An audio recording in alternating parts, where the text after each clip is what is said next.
বিসমিল্লাহির রহমানির রহিম। আসসালামু আলাইকুম। সুপ্রিয় দর্শক বন্ধুরা, কেমন আছেন? নিশ্চয়ই খুব ভালো। আমিও ভালো আছি। আর আমরা ভালো থাকব সে আশা, সে প্রত্যয় আমাদের সবসময় থাকুক। মহান আল্লাহ তাআলা আমাদের প্রত্যেকটি মানুষকে যেন নিজের রহমত এবং করুণার ছায়াতলে সবসময় রাখে, সে আশা ব্যক্ত করে শুরু করছি আমার আজকের এই ভিডিওটি। আজকের ভিডিওটি কিন্তু একটু অন্যরকম, আমার কাছে না, হয়তো আপনাদের কাছে। কেন বললাম? আজকে একটু ব্যতিক্রম স্টাইলে রান্না দেখাবো। আমরা কম বেশি এই টাইপের খাই, কিন্তু এই রান্না কজনে খেয়েছেন সেটা আমি জানি না। রান্নাটি হচ্ছে কাঁকরোল, মলা মাছ, আলু দিয়ে আমরা। আর ছোট যে কোনো মাছ দেখা যায় যে আমরা অনেক সময় ঝোল পাক করি টক দিয়ে, কিন্তু ভুনাও যে রান্না করা যায়, এটা কিন্তু খেতে বেশ লোভনীয় হয়। যারা হালকা টক খেতে ভালোবাসে, বা যারা হাসপাতাল থেকে এসেছে, বা অতি তীব্র গরমে যারা রুচি হয় না, বা খাবারে যাদের অরুচি, আর বিশেষ করে ছোট বাচ্চারা দেখবেন হয় সবজি খেতে চায় না বা ছোট মাছ খেতে চায় না, তাদের জন্য স্পেশাল রেসিপি। কেমন? আমি রান্নার ভিডিও করি, এটা ঠিক, তবে আমার রান্নাগুলো একটু খেয়াল করলে হয়তো বুঝবেন যে আমি কিন্তু কখনো আহামরিভাবে কিছু দেখাই না। তার প্রথম কারণ হচ্ছে, আসলে আহামরি করার জন্য সময় সুযোগ দুটোরই প্রয়োজন, যার কোনোটাই আমার নেই। আমার মা ব্রেন স্ট্রোকের রোগী, দেখা যায় আমার দিনের সবটুকু সময় তার পাশে চলে যায়। হয়তো কোনো রকম কষ্ট করে দু একটা ভিডিও শ্যুট করি, তাও অনেক কিছু মেনটেন করে, আর নিজের ওয়াইফাই নেই। এর তার বড় সমস্যা। দেখা যায় যে একটা রান্না করলাম, তার 2 মাস পর আপলোড করি। তো এ হচ্ছে কি আমার অবস্থা। তো যা হোক, মনের একটু দুঃখের কথাই বললাম, কষ্ট, এগুলো তো আপনাদের সাথেই বলবো, তাই না? তারপরে আমরা আমাদের নিজেদেরকে উপভোগ করব। আর হ্যাঁ, যে রান্নাটি আজকে দেখাবো সেটি কি বললাম, যে কাঁকরোল হচ্ছে দক্ষিণ পূর্ব এশিয়ার সবচেয়ে অতি পরিচিত একটি সবজি, যার গায়ে ছোট ছোট কাঁটা থাকে বলে একে ছোট কাঁঠালও বলা হয়। আর এটা কিন্তু চোখের জন্য অনেক ভালো, আর একে স্বর্গীয় ফল বলে।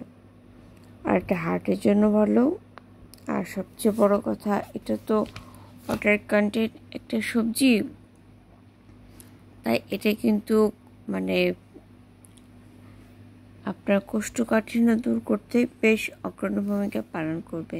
আর ছোট মাছ, এই ছোট মাছগুলো কিন্তু ভিটামিন এ, যেটা রাতখানা যাই হোক, ছোটোবেলায় একটা কমন প্রশ্ন, এটা পড়তে কি আর বলবো, একদম তোতা পাখির মতো মুখস্থ থাকতো।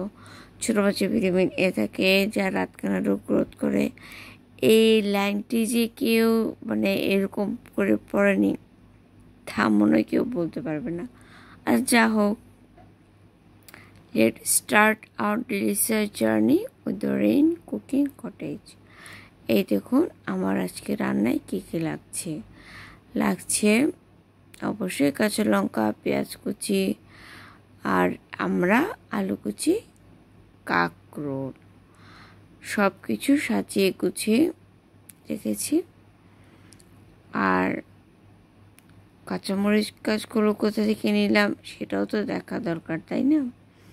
এই দেখুন আমাদের নিজেদের কাছের গাছগুলো আর আব্বার হাতে লাগানো, যা দিয়ে আমি রেসিপি করি।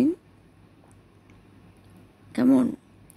আর আমরা গাছ আমার মানে আমরা ফল আমার খুব প্রিয়। আর এই দেখুন এই রেসিপির মহারানী ছোট মাছ। এই ছোট মাছের গল্প যে কত পড়লাম।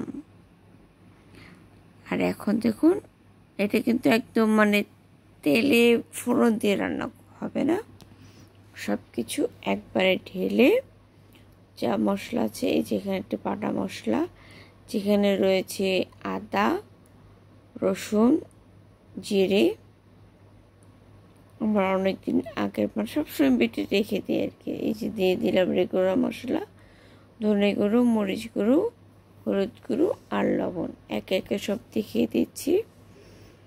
আর এখন পরিমাণ মতো তেল দেব। আর ঝোলের পরিমাণটা অবশ্যই আপনাদের পছন্দ অনুযায়ী দেবেন, কারণ আমি আমার মতো দিয়েছি। অনেকে এটা আদা ভেজে খেতে ভালোবাসবে বা অনেকে এটা ভুনা টাইপের খেতে পছন্দ করবে। আর আমাদের না মানে সবসময় দেখা যায় যে টক দিয়ে যে কোনো রান্না ঝোল টাইপ খেতে সবাই পছন্দ করে, কিন্তু আমি আবার একটু ভুনা টাইপ খেতে পছন্দ করি, তাই ঝোলটা আমি আমার মেজারমেন্টেই দিয়েছি। দেখুন এখানে প্রায় 7 থেকে 10 মিনিট পর্যন্ত